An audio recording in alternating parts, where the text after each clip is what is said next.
Good evening, Hawks fans, and welcome back to another episode of the Atlanta Sports District. I'm your host, Russell Spence, coming to you after an absolutely pitiful effort. A 117-101 loss to the Portland Trail Blazers, while they also did not have their best player. Going to go ahead and start talking about why we have problems right now. What our biggest problems are. First of all, we really stink at rebounding. We got beat 54-40 rebounding tonight. A 14 rebound difference. We cannot continue to get beat like that on the glass. And this is why I continue to say we need to play bigger lineups constantly. Stop playing small lineups. They don't work. Because we can't get stops and we can't get rebounds. On top of that, we had 20 total turnovers. So you say, well, the offense will improve because we're playing more skilled players like guards. And the problem is that's not coming to fruition because they're still turning the ball over constantly. 20 turnovers is 10 more than you should have in a game. I understand that sometimes you throw a pass and it's just a little bit off and bounces off somebody's hands, goes out of bounds. That stuff happens. We're having just not being able to read a defense, passing it straight to a defender, not being able to dribble the ball and they just take it from you. I mean, just pitiful offensive output from our guards in a lot of games, and it's not helping that we're playing these defensive lineups that can't get stopped. So then we're giving up turnovers, we're not scoring the offensive end, and we can't stop them on the defensive end. And times where we played good defensive lineups, we made runs, and we actually had our game going in a good direction. We were up 7 at a point in the third quarter. It doesn't matter because we cannot sustain it because there's no defensive lineups being put on the floor for a constant period of time. It's not possible to win a game when they don't have their best offensive player. They only shot 30% from 3. If they had had their best players available, if they had had all of their rotation available, they destroy us tonight. And it's because of who we're playing. And that's where I will get to the importance of Zachary Richaussee. Listen to our bench right now. Corey Kispert, Mo Gay, CJ McCollum, Luke Kennard. I like Kispert, but at the current moment, he is not a well above average defender. I would say he's about a league average defender. CJ McCollum is an absolutely pitiful defender. Luke Kennard is a pitiful defender. Vit Krejci is starting, but he's a pitiful defender. And then we have Mo Gay. So in times where we're playing bench lineups, it's Mo Gay, please save us lineups. And it's not possible to have that kind of lineup make a positive impact. That's the reason why it's so important that we have Zach, that we have another guy who can play defense. But at the end of the day, we continue to put these lineups on the floor that cannot get stops. We have lineups that have 3 and 4 players that are unable to get stops. And I don't care how well you're playing offensively, if you aren't we're getting a basket every single time down the floor, then you are a negative if you're giving up the amount of baskets that some of these players are giving up. Luke Kennard was absolutely pitiful defensively tonight. Vit was pitiful defensively tonight. Moving into our starters, Onyeka and Jalen both were awful defensively. We cannot have, this is unsustainable. You will never win games this way. The defense is bad, and the offense is suffering too. And to me, it looks like the locker room has completely lost touch with the output and the game plan and the system and the scheme and the belief system of our coaching staff. And I think that starts with the head man. That's what it looks like. It looks like a team that's completely lost interest in what the head coach has to say. So, as I said, the offense was bad. The defense was bad. Overall, we played horrible. let's get into the player-by-player section at this point. We'll start with Corey Kispert. Kispert had a rough game. He played 13 minutes. He had 3 points on 1 of 5 shooting, 1 of 4 from 3, 2 rebounds, and 2 turnovers, with a steal and into the game -7 in 13 minutes. I like Corey a lot, but Corey is pressing. I think that he is attempting to give some sort of value, prove that he deserves to have minutes and that he deserves to play. I don't think that that's how any player actually makes positive value for themselves. I think they just play their game, they let the game come to them, and they try their best. They play defense, and a lot of times the skilled work that you've done over the entire course of your life is what ends up showing how good you are, and it just comes to you naturally. When you press, a lot of times you just force yourself into bad decisions. Next, we'll talk about Luke Kennard. Man, Luke was bad. He played 19 minutes. He had 5 points on 2 of 5 shooting, 1 of 3 from 3. He had 0 rebounds, 0 assists, had a turnover and a foul. He did have a steal, but he finished the game -24. That should tell you everything you need to know about the defense that was being played with Luke Kennard on the floor. And we'll talk about in just a second how that affected everybody else, because Mo Gay played 21 minutes. He had 6 points on 2 of 6 shooting, 2 of 5 from 3, 3 rebounds, 2 assists, 2 steals, and a block. Played very, very well defensively. Did everything he was supposed to do. Had steals, had blocks, affected shots at the rim, got rebounds, did everything you could ever ask him for. He was -16 because he was on the floor with Luke Kennard. While Luke was getting blown by, Mo Gay can't clean up everything. You can't ask Mo just to save us, Mo. The ship's going to sink. That's what's going to happen. If we continue to play the lineups like we play, this ship is going to sink. Moving on, we'll talk about CJ McCollum. He played 29 minutes, had 20 points on 6 of 15 shooting, 1 of 6 from 3, 3 rebounds, 4 assists, and a turnover. He finished with a steal and a block and was -2. CJ played well, but honestly, it's really bad defensively. I mean, he had a wonderful efficiency game, had a bunch of assists. The offense ran well when he was on the floor, and he still was in the negative because that's how bad the defense is. You can have a wonderful efficiency game, run the offense great, and you still lose because you're giving up a point every time they go down the floor.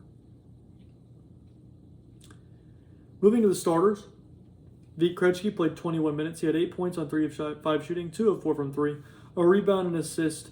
The defense was truly atrocious, but he finished +2 again because when the offense goes, you can draw even when you're playing that well offensively. It does not matter. You're not going to be able to sustainably win games playing defense the way he's playing it. He's not a starting level player right now, and it's showing. It just does not look sustainable. We need Zach. So all these people are saying trade Zach because he's not living up to the first overall pick billing. This is what the defense looks like without him. It's pitiful. It's atrocious. It makes me want to vomit. This defense makes me sick to my stomach. That's what it looks like. And it's from everybody. Moving on, we will talk about Nickeil Alexander-Walker. He played 29 minutes. He had 11 points on 2 of 6 shooting, 2 of 4 from 3, 6 rebounds, 7 assists with 3 turnovers. Not very good turnover-assist ratio there. He did have a steal. Finished the game -4. Nas going the other direction. The defense is fine for Nickeil, but he's turning the ball over so much that it's impossible to have a positive plus-minus when you have that many turnovers from your lead guard. Would be really nice to have a great lead guard who never turns the ball over, and it was a great passer, probably one of the greatest passers to ever live. I wonder how we could go get one of those guys. That's the kind of stuff that I'll never understand. You have an irreplaceable player and you trade him. If I have an irreplaceable player, I never let that guy out of my building. That's like the Falcons letting Bijan go. You're never going to find another Bijan. No matter how many draft picks, no matter how much money you have in free agency, you never find another one because another one doesn't exist. So now we don't have anybody to lead our offense. And you see what it's doing to Jalen's production. You see what it's doing to other players' production. And the defense is still bad. It's going to be bad because we have a coach who refuses to play lineups that can stop people. That's not a Trae Young problem. That is a coach problem. The problem was never Trae. Trae was making the offense work like he was supposed to. He was doing his job. He's an offensive engine. That's the job. The offense was good while he was on the floor. But instead, we think, well, the defense is always going to be bad with Trae because the defense has always been bad with Trae. No, it hasn't. When we had the roster that was playing Solomon Hill and Tony Snell, and we weren't, and DeAndre Hunter was still, his young, able to move self, and Onyeka was still his younger, able to move pretty well self, was playing good defensively, and Clint Capella was playing at an all-time MVP defensively kind of caliber level, getting Defensive Player of the Year votes. When we had that around Trae Young, we went to the Eastern Conference Finals. Well, I believe we could still do that. I think this roster is that talented, but you cannot play as many players that stink at defense as you have on the play game to game right now. Right now, we have open roster spots that we could fill with players who could help us defensively. We could cut and Folly Dante. We could sign a two-way player. Players that could help us. But instead, we're not doing that.